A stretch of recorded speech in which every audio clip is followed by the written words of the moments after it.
کہ خبردار، تو آپ کی زبان گدی سے کھینچ لیں گے، آپ کی گردن کاٹ کے پھینک دیں گے، آپ کے ہاتھ کاٹ کر آپ کو لٹکا کر الٹا لٹکا کر ماریں گے۔ آپ کی ہمت کیسے ہوئی؟ تمہاری ہمت کیسے ہوئی؟ بسم اللہ الرحمن الرحیم۔ السلام علیکم ورحمۃ اللہ وبرکاتہ۔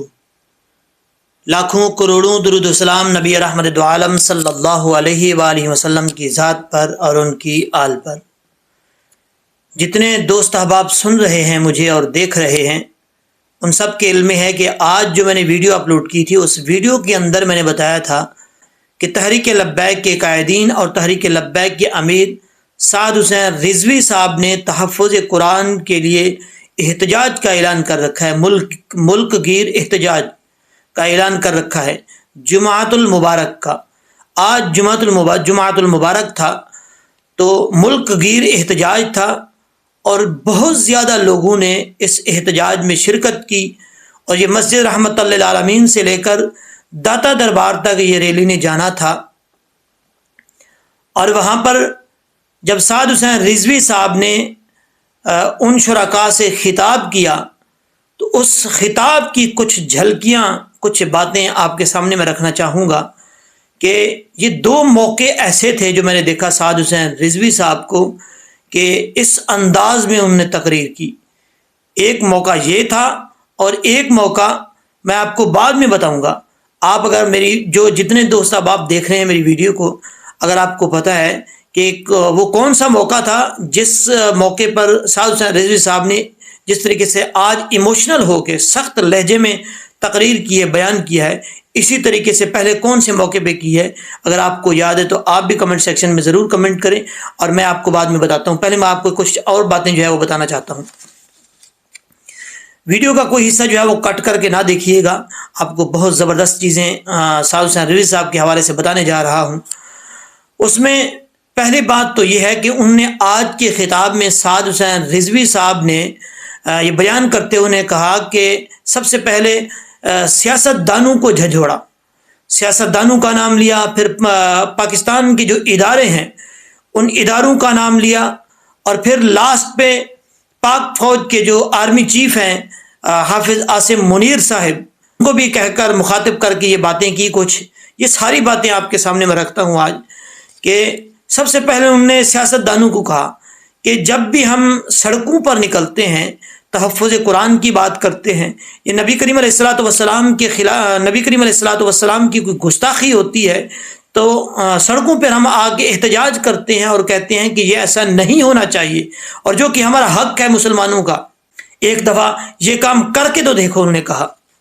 اور دوسرا انہوں نے یہ کہا کہ ہمارے ملک کے اندر جتنے بھی ہمارے ملک کی پاکستان کی پارلیمنٹ کے دروازے کے اوپر لا الہ الا اللہ محمد الرسول اللہ لکھا ہوا ہے، اور ہمارے ملک کی جوڈیشری جو ہے اس پر اعدلوا هو اقرب للتقوی لکھا ہوا ہے، اور پاکستان کی جو فوج ہے، فوج کی اداروں کی دیواروں کے اوپر جگہ جگہ کے اوپر قرآن لکھا ہوا ہے، اور کہا کہ یہ قرآن ہمارے ملک کے اداروں کے دیواروں پہ قرآن کی آیتیں لکھی ہوئی ہیں، ہمارے ملک کے پارلیمنٹ کے دروازے کے اوپر لا الہ الا اللہ محمد الرسول اللہ لکھا ہوا ہے۔ یہ ساری آیاتیں لکھنے والے آج کہاں مر گئے ہیں؟ آج کیوں نہیں اٹھتے؟ کیوں جواب نہیں دیتے؟ ان کو للکار کر کیوں نہیں کہتے کہ ہاں تمہاری کیسے ہمت ہوئی؟ آئے روز قرآن پاک کی بے ادبی کرتے ہو، نبی کریم علیہ الصلوۃ والسلام کی گستاخی کرتے ہو، آخر وجہ کیا ہے؟ آپ لوگ کو کس چیز کا درد ہے؟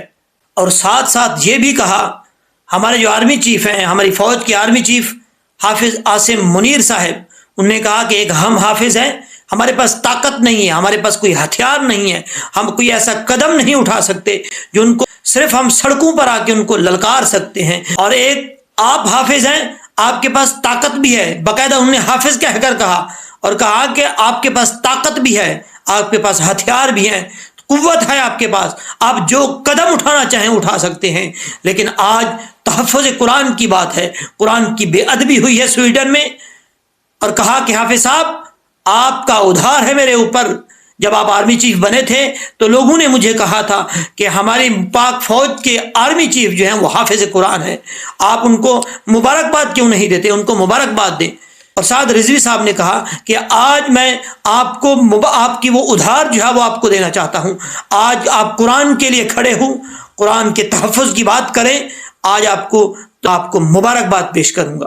اور دوسری بات جو میں نے آپ کو کہا کہ سعد حسین رضوی صاحب جو دو موقعوں کے اوپر ایک جو ہے وہ آج جوشیلے انداز کے ساتھ بیان کر رہے تھے اور سخت لہجے میں بیان کر رہے تھے, اور دوسرا موقع یہ تھا کہ جب وہ رہا ہو کر آئے تھے اور بابا جی خادم حسین رضوی صاحب کے عرس کے اوپر انہوں نے تقریر کی تھی, وہ انداز بھی دیکھنے والا تھا, سخت انداز کے ساتھ, سخت لہجے کے ساتھ جس کو بھی مخاطب کر کے کہہ رہے تھے اور وہ باتیں کر رہے تھے. اس وقت بھی پتہ چل رہا تھا کہ سعد حسین رضوی صاحب کے لہجے سے اور سعد حسین رضوی صاحب کی باتوں سے پتہ چل رہا تھا کہ آج سخت انداز میں بیان کر رہے ہیں. اور آج جب شرکاء سے خطاب کر رہے تھے تب بھی پتہ چل رہا تھا کہ آج جس انداز میں بیان کر رہے ہیں, ان کے لہجے کو ہر بندہ جاننے والا یہ کہہ سکتا ہے کہ یہ آج ان کے دل میں جو ہے وہ. لیکن ایک بات جاتے جاتے میں آپ کو بتاتا چلوں کہ کتنی دکھ کی بات ہے, کتنی افسوس کی بات ہے ہمارے ملک پاکستان کو, جو پاکستان لا الہ الا اللہ محمد الرسول اللہ صلی اللہ علیہ وآلہ وسلم کے نام پر بنا. اس ملک کو اتنے صدیوں سے لوٹ کر کھایا سیاستدانوں نے. آج وہ سیاستدان جب قرآن کی بات آئی, جب نبی کریم علیہ الصلوۃ والسلام کی بات آتی ہے تو یہ بولتے کیوں نہیں, گنگے شیطان بن کر بیٹھے رہتے ہیں. ان کی زبان جو ہے وہ بند ہو جاتی ہے, ان کا منہ بند ہو جاتا ہے, ان کی زبان سے وہ الفاظ نہیں نکلتے, ان کی آنکھوں میں آنکھیں ڈال کر بات نہیں کر سکتے. آخر وجہ کیا ہے, یہ کیوں ان کے کانے ہیں؟ دعا ہے کہ اللہ تبارک و تعالی ہمیں ایسے حکمران عطا فرمائے, صلاح الدین ایوبی جیسے حکمران عطا فرمائے. اگر کوئی ان کے ہوتے ہوئے قرآن کی بے ادبی کرے یا نبی کریم علیہ الصلوۃ والسلام کی گستاخی کرے تو ان کی آنکھوں میں آنکھیں ڈال کر بات کر سکیں, ان کو جھنجھوڑ کر کہہ سکیں کہ خبردار, آج کے بعد ہمارے قرآن کی گستاخی کی, نبی کریم علیہ الصلوۃ والسلام کی گستاخی کی تو آپ کی زبان گدی سے کھینچ لیں گے, آپ کی گردن کاٹ کے پھینک دیں گے, آپ کے ہاتھ کاٹ کر آپ کو لٹکا کر الٹا لٹکا کر ماریں گے.